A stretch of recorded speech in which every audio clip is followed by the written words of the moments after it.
नमस्कार, जनमत हरियाणा में आपका स्वागत है। मैं हूँ कमलकांत। साथियों, इन दिनों एक जो माहौल है, वो काफ़ी हलचल का है। आप देखेंगे कि हर तरफ राजनीतिक हलचल है, क्योंकि विधानसभा के चुनाव जो हैं, वो काफ़ी नज़दीक हैं। इसी हलचल के दौर में एक हलचल ये है, जो बीजेपी के अंदर हो रही है। राव इंद्रजीत जो पिछले दिनों रोहतक में एक मीटिंग हुई थी, सांसदों के अभिनंदन की, उसमें शामिल नहीं हुए। लेकिन जो विस्तारित कार्यकारिणी की बैठक हुई जिसमें अमित शाह आए, उसमें वो ज़रूर शामिल हुए। राव इंद्रजीत के बारे में एक बात ये कही जाती है, जब भी चुनाव होते हैं, वो अपनी दबाव की राजनीति शुरू कर देते हैं। हर चुनाव में उन्होंने ऐसा किया है, चाहे वो कांग्रेस के समय में थे और चाहे वो बीजेपी में हैं। एक बार फिर ऐसा लग रहा है कि वही दबाव की राजनीति वो शुरू कर रहे हैं। उनका एक मोर्चा भी है, इंसाफ मोर्चा, अगर मैं नाम ठीक ले रहा हूँ, क्योंकि बहुत पुराना बना हुआ है। इसको उन्होंने कभी डिसमेंटल नहीं किया है और चुनाव के समय वो उसको एक्टिवेट कर देते हैं, विधानसभा के चुनाव के समय खास तौर पर। इस बार फिर उस मोर्चे को के नाम से तो नहीं, लेकिन उन्होंने 2 रैलियाँ रखी हैं अपनी, या 2 सार्वजनिक सभाएँ रखी हैं, एक हिसार में 6 जुलाई को और एक झांसी में 7 जुलाई को। और इन रैलियों में वो अपना संदेश देने का प्रयास करेंगे। इनके साथ उनके मित्र भी हैं, धर्मवीर जी। धर्मवीर जी भिवानी महेंद्रगढ़ से सांसद हैं और उनका बहुत नज़दीकी याराना है राव इंदरजीत के साथ, और उनको जो टिकटें हैं वो भी केंद्र से जो मिलती रही हैं धर्मवीर जी को, वो राव इंदरजीत के जो दबाव बनाते हैं वो केंद्र में लीडरशिप पर, अपनी बीजेपी की लीडरशिप पर, उसके तहत मिलती रही हैं। तो ये पूरा विधानसभा के चुनावों से पहले उन्होंने क्या गणित, किस गणित के तहत ये सब शुरू किया है, इसको आज जानने की कोशिश करते हैं। हमारे साथ जुड़े हुए हैं प्रद्युमन जी, आप जानते ही हैं उनको, लगभग हर रोज़ ही हमारे साथ जुड़ते हैं। उनसे पूरा विश्लेषण लेते हैं कि ये किस राजनीति की तरफ या क्या दबाव बनाने की वो कोशिश कर रहे हैं, क्या पर्पज़ है, ये सारी चीज़ें उनसे जानते हैं। आपका बहुत-बहुत स्वागत है प्रद्युमन जी। जी, धन्यवाद। तो ये जो आपने ये जो हम आपको पहले वो पोस्टर दिखा देते हैं, जो उनकी रैलीज़ के बारे में बता रहे हैं, तो ये पोस्टर हैं। तो आपने देखे ये दोनों पोस्टर। अ, प्रद्युमन जी, क्या पर्पज़ है? आप सब जानते हैं उनका बैकग्राउंड, क्या करना चाहते हैं? वैसे बात शुरू करने से पहले मैं एक चीज़ बता दूँ कि बीजेपी कभी इस बात को लाइक नहीं करती है कि जो लोग पार्टी में हैं, वो पार्टी प्लेटफ़ॉर्म से हटकर अपनी अलग दुकान चलाने की कोशिश करें। इसके बावजूद राव इंदरजीत जो हैं, ये करने का प्रयास कर रहे हैं। तो क्या पूरा समीकरण है? क्या पूरा आपका आकलन है? प्लीज़ अपने हमारे दर्शकों को समझाइए। देखिए कमल जी, राव इंद्रजीत का राजनीति करने का अपना एक ढंग है। एक राजसी ठाठ-बाट में वो पैदा हुए हैं और उनका जो परिवार है, वो राजनीतिक रूप से किसी समय ना केवल हरियाणा प्रदेश, बल्कि राजस्थान की राजनीति के भी समीकरण बदलने का काम करता था। और उन्हीं का परिवार था जिसने हरियाणा प्रदेश में मुख्यमंत्री भी रहे। उसके बाद उन्होंने शुरुआत में अपनी पार्टी भी बनाई, हरियाणा विशाल पार्टी, उनके इनके पिताजी राव बीरेंद्र सिंह ने। और उस दौरान राव बीरेंद्र सिंह ने बाजरे की फसल, जो विशेषकर अहिरवाल के क्षेत्र में और जो दक्षिणी हरियाणा है, जिसमें भिवानी और हिसार का इलाका भी शामिल है, यहाँ जो बाजरे की फसल होती थी, उसका भाव इतना ऊंचा उन्होंने अपने राज में दिया। उस समय एक नारा पूरे हरियाणा में चर्चित हुआ कि राव आया भाव आया। और उसके बाद जैसे ही राव साहब की सरकार गई, उसके बाद वो भाव दोबारा से कम हुए। फिर नारा चला कि राव गया भाव गया। उन्हीं के पद चिन्हों पर चलते हुए जिस तरह की राजनीति राव बीरेंद्र सिंह करते थे, उसी तरह की राजनीति वर्तमान में राव इंद्रजीत भी कर रहे हैं। फर्क सिर्फ इतना है कि राव बीरेंद्र सिंह हरियाणा के साथ साथ राजस्थान में भी एक्टिव थे, और जो राव इंद्रजीत सिंह हैं, वो एक सीमित क्षेत्र में अभी तक एक्टिव दिखाई दिए हैं। राव बीरेंद्र सिंह का एक वो जमाना भी था जब गोहाना जैसे विधानसभा क्षेत्र, जो प्योर जाटलैंड में आता है, सोनीपत का इलाका, वहां उस क्षेत्र में भी राव बीरेंद्र सिंह का प्रभाव रहा है। अब चूंकि राव इंद्रजीत विधानसभा चुनाव बिल्कुल सिर पर हैं और वो छठी बार सांसद बने हैं, 5 बार लगातार वो जीते हैं। अब ऐसा लग रहा है, हमने एक पीछे एक वीडियो भी बनाया था जिसमें इसी विषय पर बात की थी कि अगर राव इंद्रजीत को प्रदेश का मुख्यमंत्री बनना है और उनका सपना है प्रदेश की सत्ता पर काबिज होने का, तो उनको अहिरवाल की जो ये 15 सीटें हैं इनसे बाहर निकलना ही पड़ेगा और पूरे हरियाणा का नेता बनना पड़ेगा। तभी राजनीति में लोग उनको मुख्यमंत्री पद के तौर पर सीरियस दावेदार मानेंगे। अब उस वीडियो बनाने के बाद उन्होंने हिसार और हांसी, जिसको राजनीतिक रूप से जो है बहुत ही महत्वपूर्ण जगह माना जाता है हरियाणा की राजनीति में, और हिसार हरियाणा का वो जिला है जो विधानसभा के लिहाज से सबसे बड़ा जिला है, जिसमें 7 विधायक चुने जाते हैं। यहाँ उन्होंने 3 अलग अलग कार्यक्रम रखे हैं, जिनमें 6 तारीख को वो हिसार में जो है उनका अभिनंदन समारोह है और 7 तारीख को 2 अलग अलग कार्यक्रम हांसी में उनके रखे गए हैं। हांसी के जो कार्यक्रम है उसमें उनके खास मित्र और जो उनके बड़े संघर्ष के साथी रहे हैं चौधरी धर्मवीर सिंह, वो भी मौजूद रहेंगे। एक बड़ी बात मैं दर्शकों को ये बताऊं कि जिस मोर्चे का आप जिक्र कर रहे हैं वो इंसाफ मंच के नाम से राव इंद्रजीत के समर्थकों का मोर्चा है। उसी के इतर चौधरी धर्मवीर सिंह के समर्थकों ने भी धर्म सेना के नाम से अपना अलग से एक फ्रंट बनाया हुआ है, और जो धर्म सेना के बैनर तले चौधरी धर्मवीर सिंह के समर्थक लगातार कार्यक्रम करते रहे हैं, इंसाफ मंच के बैनर तले राव इंद्रजीत के समर्थक लगातार कार्य करते रहे हैं। अब ये दोनों ही नेता भिवानी, महेंद्रगढ़ और गुड़गांव लोकसभा से बाहर निकल करके हरियाणा प्रदेश की राजनीति में अपना कद को बढ़ाने का काम कर रहे हैं।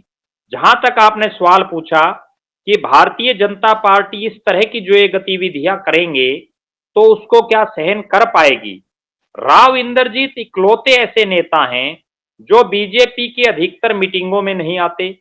राव इंद्रजीत प्रदेश के इकलौते ऐसे नेता हैं जो लगातार मुख्यमंत्री मनोहर लाल जी की कार्यशैली पर भी प्रशंसा उठाते रहे हैं। राव इंद्रजीत इकलौते ऐसे नेता हैं जो बड़ी बेबाकी से अपनी बात रखने का काम करते हैं, और एक ऐसे नेता हैं जिनका अपना खुद का एक मजबूत जनाधार है। अगर मैं पूरी भारतीय जनता पार्टी हरियाणा प्रदेश की इकाई की बात करूं तो कोई ऐसा नेता नहीं है जिसका प्रभाव राव इंद्रजीत की तरह अलग अलग इलाकों में अपने प्रत्याशियों को जिताने का रहा हो। अगर लोकसभा चुनाव की ही हम चर्चा करें तो सीधा सीधा 3 लोकसभा क्षेत्र ऐसे रहे जिनमें राव इंद्रजीत का सीधा दखल रहा। वो चाहे भिवानी महेंद्रगढ़ की सीट हो जिसको जिताने का उन्होंने काम किया, चाहे गुड़गांव से वो खुद जीते, और फरीदाबाद जो गुड़गांव के बिल्कुल साथ लगता इलाका है उसमें भी उनका अपना एक प्रभाव है जिसका फायदा केपी गुर्जर को मिला। इन 3 लोकसभाओं के अलावा रोहतक लोकसभा में भी उनका एक अच्छा खासा प्रभाव है। ये अलग बात है कि वहां कांग्रेस के प्रत्याशी दीपेंद्र सिंह हुड्डा लाखों वोटों से जीत गए, लेकिन फिर भी वो तीनों सीटों पर अपने प्रभाव से बीजेपी का कमल खिलाने में कामयाब रहे। जिस आदमी का अपना प्रभाव होता है उसकी बीजेपी हो या कांग्रेस हो या कोई भी पार्टी हो और उसकी कोई भी आला कमान हो, उसको आखिरकार उसकी सुननी पड़ती है। यही कारण है कि राव इंद्रजीत के प्रभाव के चलते पिछली बार भारतीय जनता पार्टी ने 2 बड़े नेताओं, जिनमें राव नरवीर सिंह जो मनोहर सरकार में बड़े मंत्री थे और संतोष यादव जो विधानसभा की डिप्टी स्पीकर थी, दोनों की टिकट काटने का काम किया। और मैं एक बात बड़े दावे के साथ कह सकता हूं कि इस बार भी राव साहब और चौधरी धर्मवीर सिंह की ये जोड़ी जिस भी नेता की चाहेगी उसकी टिकट कटवा सकती है, और इन दोनों ने, मेरे जो सूत्र बता रहे हैं, 1-2 नेता की टिकट कटवाने की तैयारी भी शुरू कर दी है।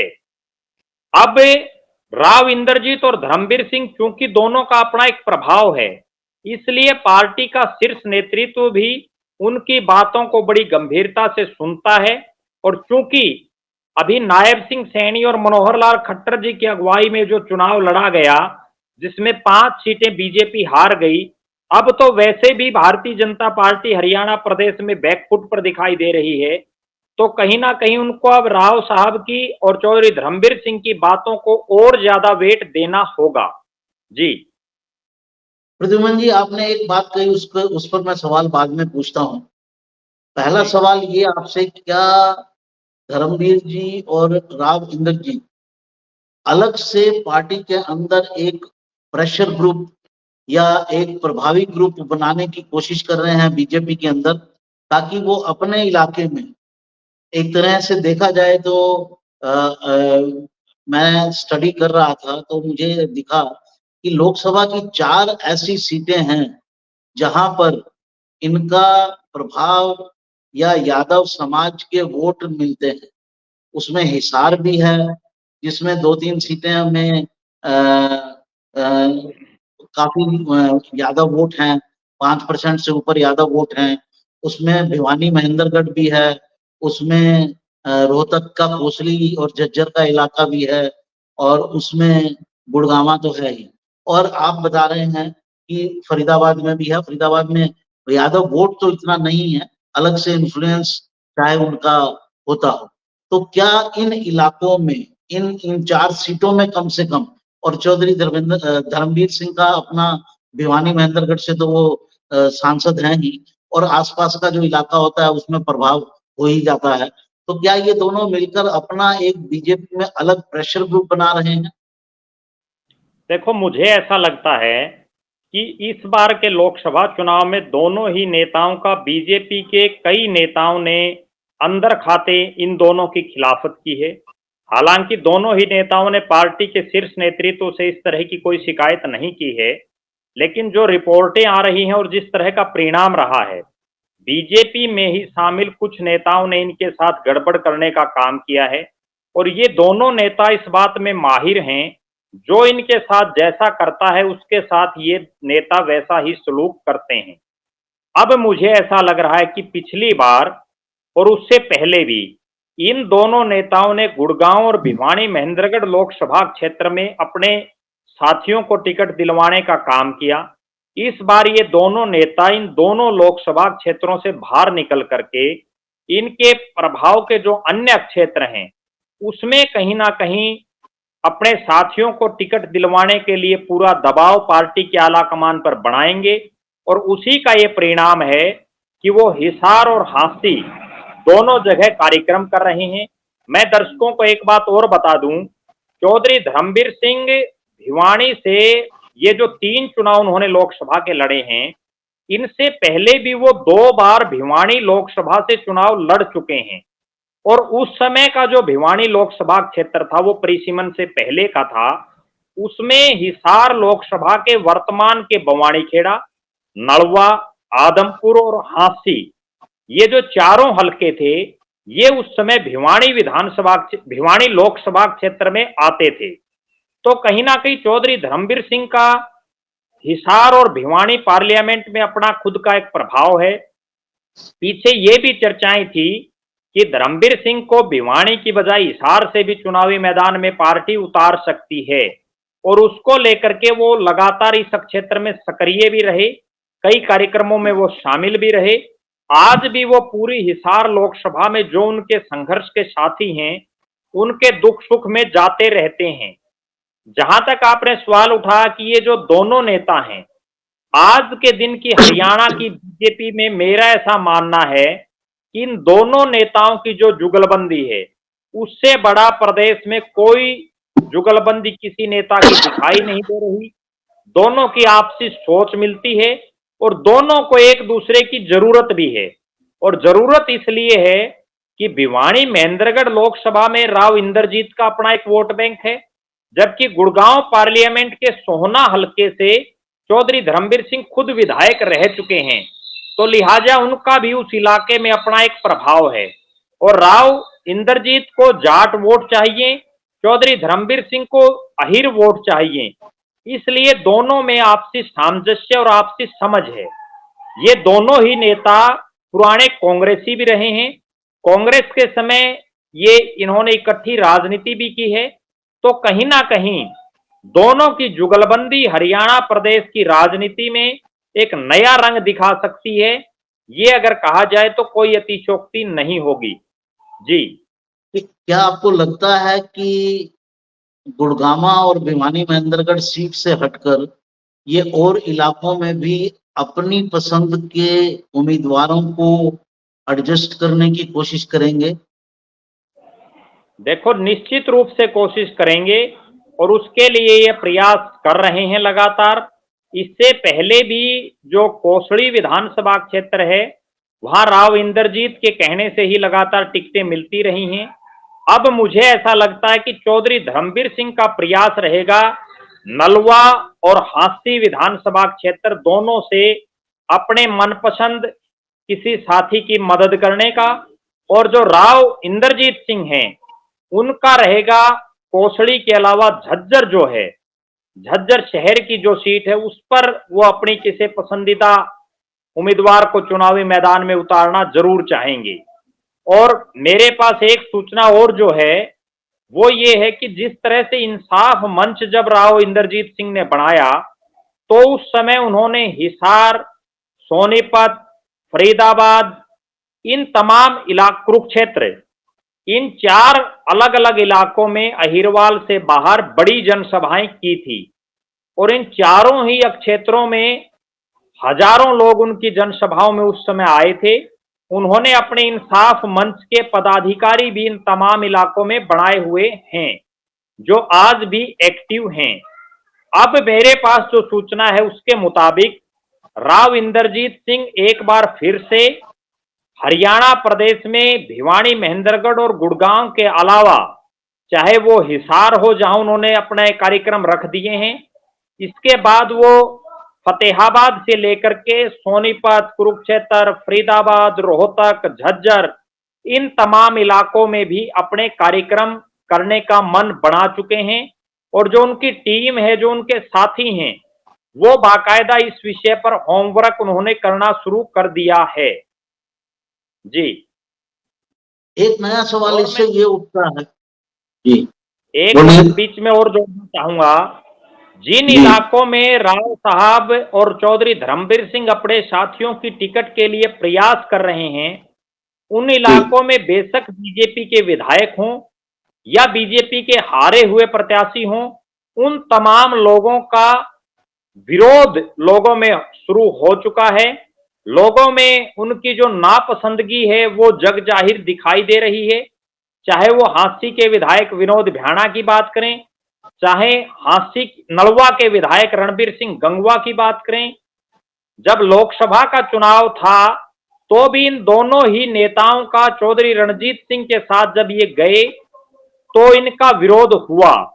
तो कहीं ना कहीं ऐसा लग रहा है कि बीजेपी भी इन दोनों नेताओं की जगह किसी अन्य चेहरों को चुनावी मैदान में उतार सकती है और उसका फायदा राव इंद्रजीत और चौधरी धर्मवीर सिंह की ये जोड़ी उठाना चाहती है। जी। तो क्या ये लगता है आपको किसी स्तर पर कि ये विद्रोह के मूड में है?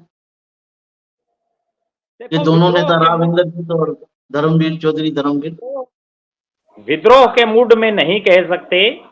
ये दोनों नेता अपनी ताकत दिखाने का काम कर रहे हैं। ये पार्टी के शीर्ष नेतृत्व को ये दिखाना चाहते हैं कि राव इंद्रजीत और चौधरी धर्मवीर सिंह ही वो नेता हैं जिनके बलबूते पर 2019 में आपकी सरकार आई और 2024 में भी अगर बीजेपी को सरकार बनानी है तो राव साहब और चौधरी धर्मवीर सिंह दोनों को सही मान और सम्मान देना होगा और दोनों के साथियों को ज्यादा से ज्यादा टिकटें देनी होंगी। अगर एक खास बात मैं बताऊं, जिन लोगों को राव इंद्रजीत और चौधरी धर्मवीर सिंह ने टिकट दिलाने में मदद की, उनमें भी जीतने वालों का परसेंटेज हरियाणा प्रदेश के जो बाकी नेताओं ने टिकटें दिलाई उनसे ज्यादा है।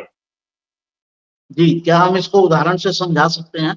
अहिरवाल की लगभग 9 सीटें हैं जहां अहीरों का जो है दबदबा है, उनमें से कितनी सीटें जो हैं राव साहब के कहने पर दी गई और कौन कौन जीते?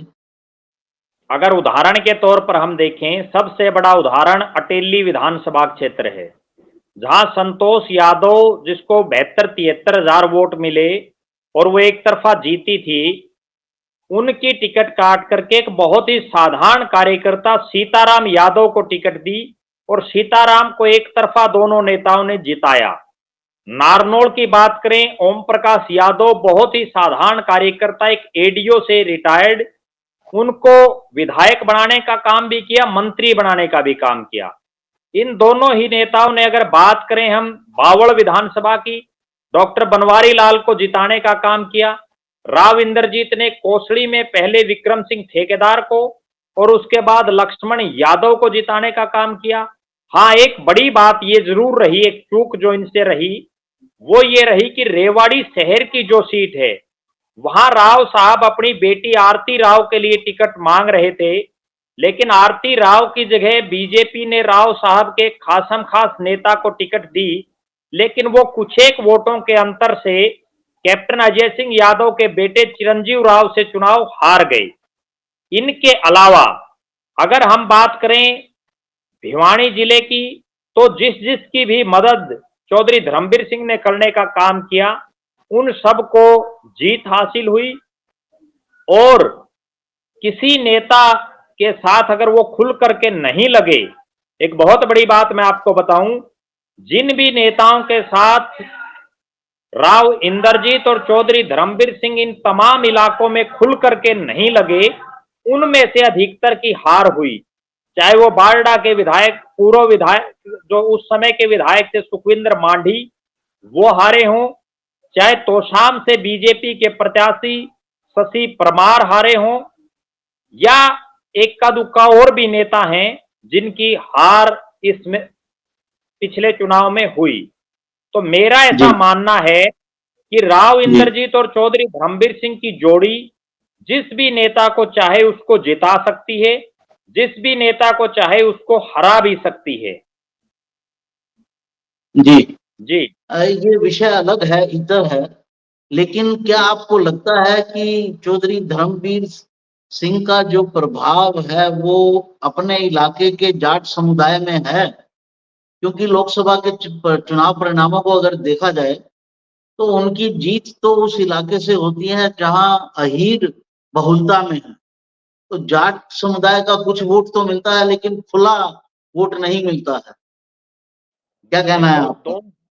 2024 का जो चुनाव था, इस चुनाव में जाट जो समाज था वो खुल करके बीजेपी और मोदी के खिलाफ उसने वोटिंग की, जिसका खामियाजा चौधरी धर्मवीर सिंह को भुगतना पड़ा। ये चुनाव चौधरी धर्मवीर सिंह की खिलाफत की बजाय बीजेपी और मोदी जी की खिलाफत का चुनाव रहा। और पूरे चुनाव में सिर्फ दो ही तरह का वोट बैंक था, या तो जो मोदी जी को चाहने वाले थे या मोदी जी के विपक्ष के जो लोग थे वो। जाट समाज की जहां तक बात है, बेशक बाड़ड़ा, दादरी और लोहारू तीन विधानसभा क्षेत्र प्योर जाटलैंड माने जाते हैं। इन तीनों में चौधरी धर्मवीर सिंह हारे, उसके बावजूद उनको बड़ी भारी संख्या में वोट मिले। हार का जो मार्जिन था वो बड़ा कम रहा, वरना ऐसा लग रहा था कि बाड़ड़ा जैसे विधानसभा क्षेत्र में 50,000 से अगर हारे तो भी कोई बहुत बड़ी बात नहीं होगी। लोहारू और दादरी में भी 30,000 की हार दिखाई दे रही थी, जिस तरह से जाट समाज एग्रेसिव था। लेकिन चौधरी धर्मवीर सिंह का लोगों से अपना एक जुड़ाव, उनका काम करने का तरीका, और जिस तरह से वो 1987 से लेकर के लगातार राजनीति में सक्रिय हैं, वो कहीं ना कहीं उनकी जो वोट खींचने की एक अक्षमता है उसको लोगों तक पहुंचाने में कामयाब रहा और लोग उनकी बातों को सुनने और समझने में सफल रहे। जी, जी एक बात आपने बीच में कही थी, उसका मैं थोड़ा विस्तार चाहूंगा आपसे। वो ये थी कि इन जी लोगों ने मन बना लिया है, राव इंद्रजीत ने और चौधरी धर्मवीर ने, कि किन लोगों की टिकट कटवानी है। तो वो नाम अगर आप जी बताएं तो अच्छा रहेगा। देखो, अभी अगर किसी का नाम सार्वजनिक करें तो मुझे नहीं लगता कि वो ज्यादा ठीक रहेगा, लेकिन मैं जो बात कह रहा हूं और जिनके लिए कह रहा हूं वो जरूर इस बात को समझ गए होंगे। वो दो प्रमुख नेता तो भिवानी महेंद्रगढ़ लोकसभा क्षेत्र में हैं, सीधा और साफ स्पष्ट मैं आपको बता दूं। और राव साहब भी अभी जो गुड़गांव पार्लियामेंट है उसमें भी दो नेता हैं जो राव साहब के राडार पर दिखाई दे रहे हैं। एक राव नरबीर सिंह है और दूसरे का नाम आप बताइए। एक मैंने बताया, दूसरे का आप बताइए। मैं फिर आपको चारों ही बता देता हूं। जी सबसे बड़ा नाम जो दिखाई दे रहा है वो है अभय सिंह यादव, जो प्रदेश जी की सरकार में मंत्री हैं, नांगल चौधरी से दूसरी बार विधायक बने हैं। जी सुखविंदर सिंह मांडी, जो बारडा विधानसभा से पूर्व विधायक हैं और वर्तमान में प्रदेश के अध्यक्ष हैं किसान मोर्चा के। राव जी नरबीर सिंह हैं और रणधीर कापड़ीवास, जिन्होंने अब दोबारा से भारतीय जनता पार्टी के पुराने वो नेता रहे हैं, अब फिर से वो सक्रिय हुए हैं।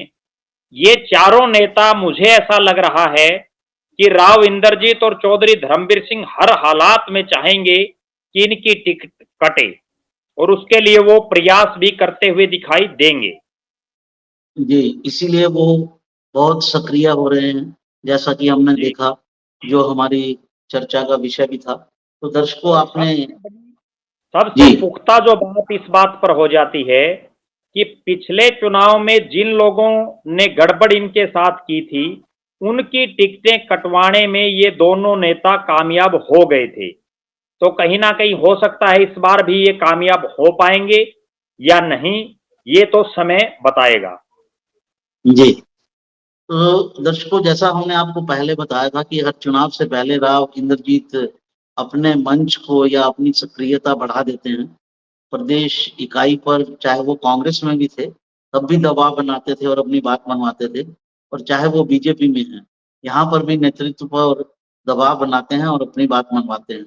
उसी के तहत ही ये सारी राजनीति हो रही है, जैसा हमने आपको बताने की कोशिश की, प्रद्युमन जी ने जैसा आपको एक्सप्लेन किया। तो ये आज के एपिसोड में इतना ही, फिर किसी नए मुद्दे के साथ मिलते हैं। साथियों, हम आपको हरियाणा की राजनीति की भीतरी जो गतिविधियां हैं, पार्टियों के अंदर की गतिविधियां कैसे चल रही हैं, कौन नेता क्या कर रहा है और क्यों कर रहा है, ये बताने की कोशिश करते हैं। ज्यादातर आपको ये कहीं नहीं मिलता होगा, तो इसलिए अगर आपको हमारे वीडियो पसंद आए तो उनको लाइक कीजिए, अपने मित्र वर्ग में प्रेषित कीजिए और हमारे साथ जुड़िए, हमारे चैनल को सब्सक्राइब कीजिए। नमस्कार। प्रद्युमन जी, आपने हमें समय दिया, आपका भी बहुत बहुत धन्यवाद। आपसे भी आज्ञा चाहते हैं। नमस्कार जी, धन्यवाद। हरियाणा की हर राजनीतिक खबर के विश्लेषण के लिए हमारे चैनल जनमत हरियाणा को लाइक, शेयर और सब्सक्राइब करना ना भूलें। साथ ही बेल आइकन को भी प्रेस कर लें ताकि हर वीडियो की अपडेट आप तक पहुंचती रहे।